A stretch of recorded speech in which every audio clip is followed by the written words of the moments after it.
South Africa sinenkinga la. Sabizwa umuntu nge-26 nange-27 zakaSeptemba.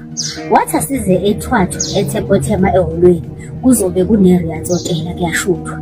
Okay, only to find ukuthi nathi as ama-community leaders nabantu esisebenza ngabo ngomphakathi vele ebebeyidinga i-Riyaaz Hotel.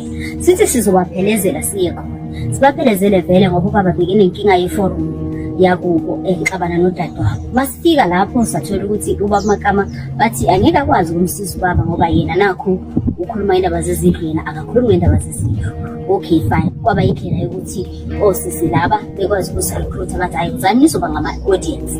Okay, sivume nathi ngoba vele sesifikile endaweni sibe ngama-audience. Masibe ngama-audience basithembise bathi kunemali esizokhokhelwa yona for ukuba ngama-audience. Uma ngama-audience vele abantu laba bahlala phansi bashaya izandla benzani.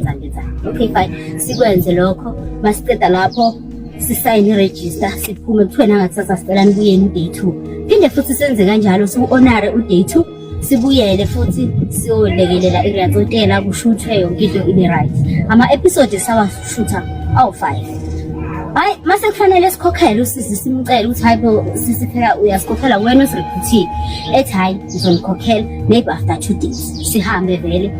Hawu usisi agent kuphela 2 days lutho, kuphela u-day 3 lutho nje akasithinti, kuphela uNovember kulandwa uDisemba lutho kusithinte, uJanuary, February